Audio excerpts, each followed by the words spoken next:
रात के तकरीबन 12 बजे का समय था।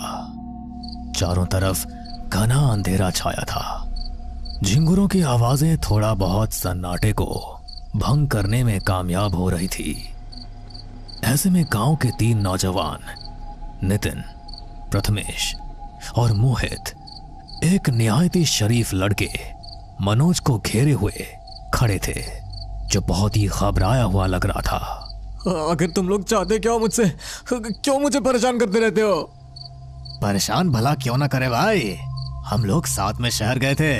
हम तीनों तो कुछ नहीं बन पाए, लेकिन तूने पढ़ाई भी पूरी कर ली और गांव में सरकारी हॉस्पिटल भी खोलने वाला है। अब थोड़ी जलन तो होगी ना। तुम मेरी इसमें क्या गलती है? अगर तुम लोग कुछ नहीं बन पाए तो देख मनोज, जितना कह रहे हैं उतना कर। अपने मोबाइल की फ्लैश ऑन कर और नाक की सीध में निकल जा। जंगल में जो पुराना बरगद का पेड़ है ना, तुझे बस उसके पास जाकर उसके साथ एक सेल्फी लेकर आना है।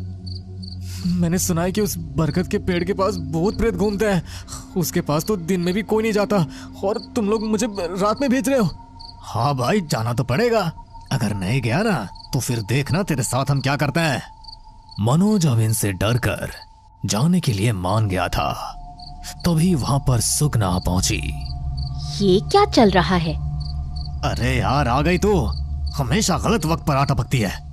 ये लोग मुझे पुराने बरगद के पेड़ के पास भेज रहे हैं। तुम कहीं नहीं जाओगे मनोज, चलो यहाँ से। अरे ऐसे कैसे जा सकता है ये? सुगना, तू यहाँ से निकल जा और हमारे मामले में टांग मत अड़ा। अगर तुम लोगों ने मुझे धमकाने की कोशिश की तो मैं सीधा सरपंच जी के पास जाऊंगी।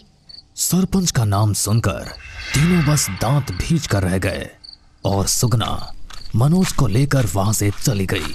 ये साला मनोज सुगना की आड़ में खूब हमारा खून जलाता है। इसको तो ठीक करना ही पड़ेगा। तुम हमेशा उन लोगों के हाथ क्यों लग जाते हो?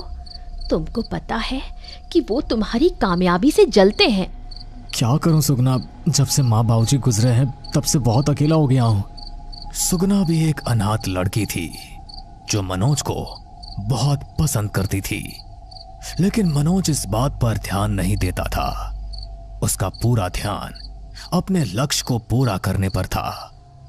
लेकिन ये तीनों मनोज से बहुत जला करते थे। एक दिन इन्होंने मनोज को फिर से पकड़ लिया और उसे बोले, देख मनोज, आज तू नहीं बचने वाला। आज तो तुझे एक बहादुरी वाला काम करना ही पड़ेगा। तुम लोग मुझे सताना आखिर कब बंद करोगे? अरे ज्यादा कुछ नहीं करना। तुझे बस जंगल के बीच में जो तालाब है ना, वहां पर जाना है और वहां जाकर हमें वीडियो कॉल करनी है। उसके बाद जब हम बोलेंगे तो तू वापस चले आना। बस इतना सा काम है यार। ठीक है, मैं जाऊंगा, लेकिन उसके बाद तो तुम लोग मुझे कभी परेशान नहीं करोगे ना? अरे हाँ, पक्का। अब मनोज तालाब की ओर निकल गया। उसके कुछ देर बाद ही नितिन भी साइकिल निकालकर तेजी से जंगल की तरफ निकल पड़ा। मनोज को बहुत ज्यादा डर लग रहा था। एक सीधा साधा लड़का, उसके लिए रात के समय जंगल से गुजरना कोई छोटी बात नहीं थी। लेकिन फिर भी वो आगे बढ़ता जा रहा था। काफी देर चलने के बाद मनोज तालाब पर पहुंचा। हे भगवान, यहाँ कितना सन्नाटा है। उसने मोबाइल निकाला और प्रथमेश को वीडियो कॉल किया। देख लो तुम लोग, मैं तालाब पर पहुंच गया हूँ। अरे वाह, बहुत बढ़िया। अब मैं वापस आ रहा हूँ। नहीं, अभी मत आ, अभी बस 1 मिनट रुक। तभी तालाब से बुलबुले उठने लगे। हाँ? और मनोज के हाथ से डरते हुए मोबाइल छूट गया। हे भगवान। मनोज गांव की तरफ भागना चाहता है, लेकिन तभी तालाब से एक हाथ बाहर आया और उसने उसका पैर पकड़कर तालाब में खींच लिया। लगता है नितिन ने अपना काम कर दिया। ये कहकर प्रथमेश ने मोहित को ताली मारी। इनका प्लान था कि ये मनोज को तालाब पर भेजेंगे और वहां पर पहले से ही नितिन मौजूद होगा, जो मनोज को भूत बनकर डराएगा।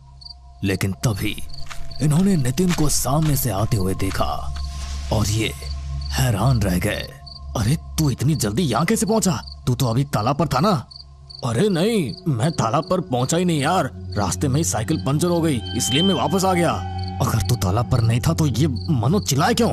अरे साला ढीला आदमी है, मछली देखकर डर गया होगा।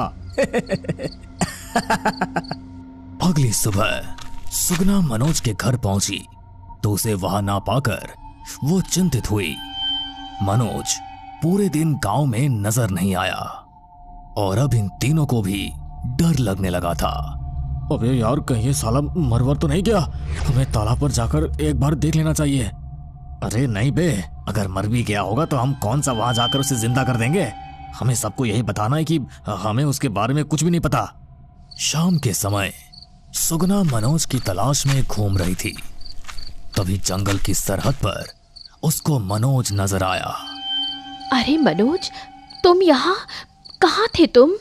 मनोज ने सुगना को ऊपर से नीचे तक देखा और फिर बोला, मैं बस कहीं चला गया था।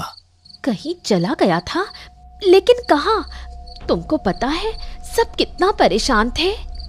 मेरा सर घूम रहा है, मुझे आराम की जरूरत है। ठीक है, तुम घर जाओ और आराम करो, मैं तुमसे सुबह मिलती हूँ, ठीक है? ये कहकर सुगना वहां से चली गई।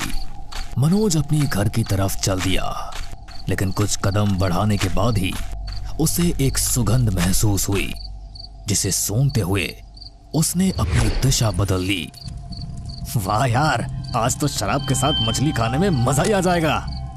तीनों बैठे मछली खा रहे थे और शराब पी रहे थे। मनोज पेड़ की ओट में छिपा ललचाई नजरों से मछली को देख रहा था। इन्होंने मछली खाई और फिर मोहित और प्रथमेश उठ खड़े हुए। अरे चल भाई, अपना तो हो गया। ठीक है, तुम लोगों का तो हो गया, तुम मेरा तो अभी भी नहीं हुआ। अरे भाई, 12 बजने वाले हैं। अरे बजने दो, मैं थोड़ी देर में आ जाऊंगा, तुम दोनों घर पहुंचो। ठीक है भाई, चल कल मिलता है। ये कहकर दोनों अपने अपने घर की तरफ रवाना हो गए। नितिन ने बोतल उठाई और शराब पीने लगा। अब मनोज की सांसें तेज तेज चलने लगी। वो पेड़ की ओट से निकलकर तेजी से नितिन के पास पहुंचा। अबे तू यहाँ कहाँ से आ गया? मनोज ने उसका कोई जवाब नहीं दिया और झट से मछली उठाकर उसे मुंह में ले लिया। मनोज बड़ी बेसब्री के साथ मछली खाने लगा। अबे साले, तेरी इतनी हिम्मत, तू मेरे सामने बैठकर मेरी मछली खा रहा है? चल उठ। ये सुनने के बाद भी मनोज खड़ा ना हुआ। उसके शरीर का रंग नीला पड़ने लगा और उसकी आंखें भी लाल लाल चमकने लगी। नितिन ने अपनी आंखों को मला। कोई मुझे नशा तो नहीं चढ़ गया? धीरे धीरे मनोज के बाल बढ़ने लगे और बहुत लंबे हो गए। ये देखते हुए अब नितिन की हालत खराब हो गई। मनोज ने मछली खत्म की। और मछली, मुझे और मछली चाहिए। मनोज का बदला रूप और भयानक आवाज सुनकर नितिन का शरीर थर थर कांपने लगा। वो वहां से भागता, इससे पहले ही मनोज ने नितिन को पकड़ा और उसके कंधे पर अपने पैने दांत काट दिए। मांस का बड़ा सा टुकड़ा मनोज के मुंह में पहुंचा और वो उसको किसी जानवर की तरह चबाने लगा। नितिन खड़े होने लायक नहीं बचा था।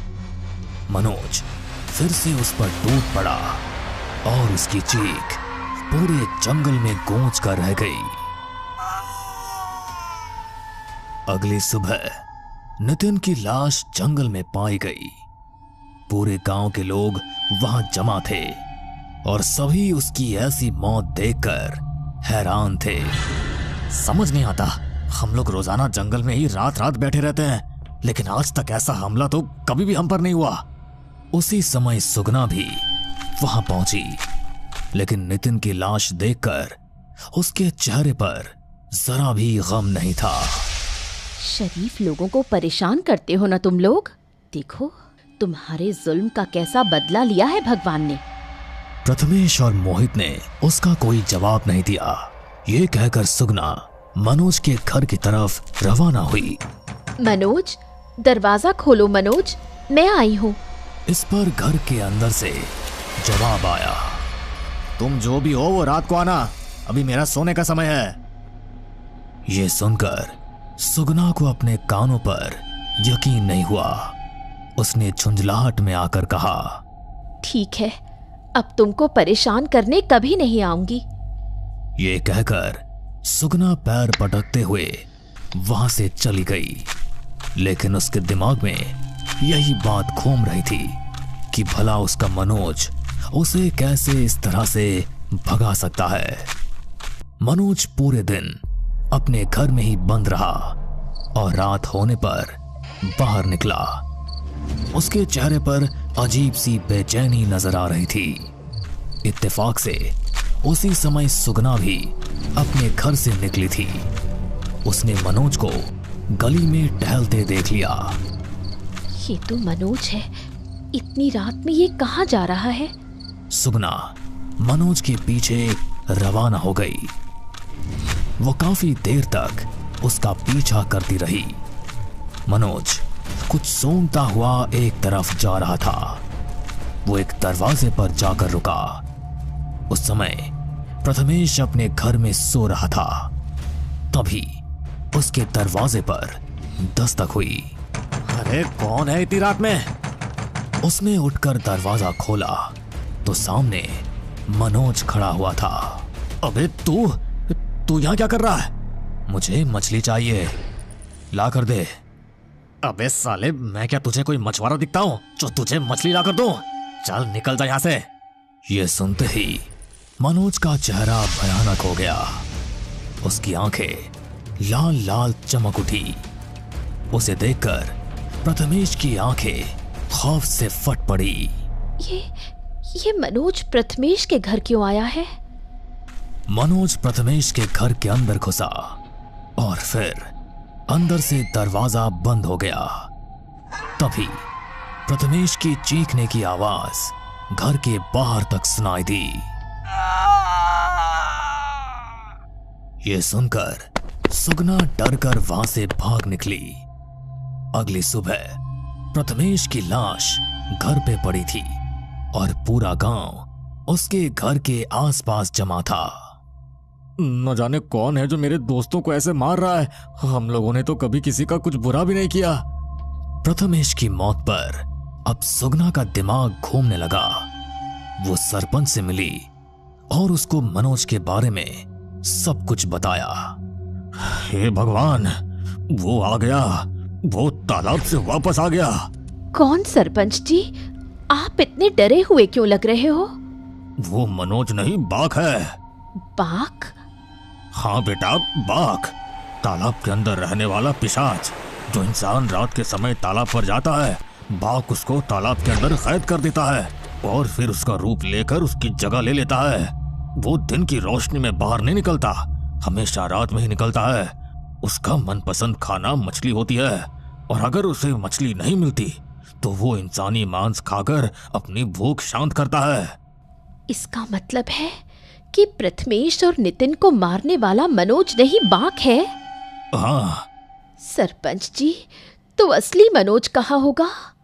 असली मनोज उस समय वापस आएगा जब बाघ तालाब के अंदर वापस से वास कर लेगा। तो सरपंच जी, हम इस बाघ को कैसे वापस भेजेंगे? कैसे निपटेंगे इससे? बाघ को सिर्फ अभिमंत्रित किए हुए रुद्राक्ष से ही काबू में लाया जा सकता है। अभिमंत्रित किया रुद्राक्ष उसके शरीर में जाते ही उसकी शक्तियां कमजोर पड़ जाएगी और उसे अपनी जान बचाने के लिए तालाब में वास करना पड़ेगा। लेकिन ऐसा हम कैसे करेंगे? कुछ तो करना ही पड़ेगा। रात के समय मोहित जंगल के अंदर आग जलाए बैठा था। उसने आग पर मछलियां सिकने के लिए रखी हुई थी। हाँ, आज तो अपने दोनों मरे हुए दोस्तों की याद में खूब जमकर दारू पीऊंगा, खूब जमकर। ये कहकर उसने गिलास में शराब निकाली और एक घूंट भरी। हाँ।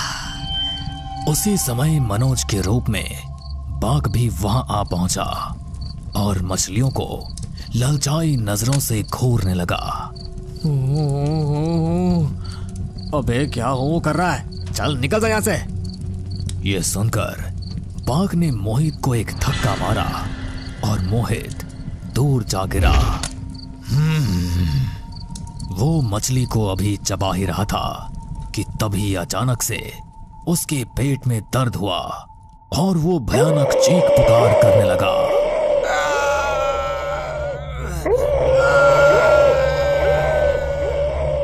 वो अपना पेट पकड़कर जमीन पर गिर पड़ा। क्या है इसमें?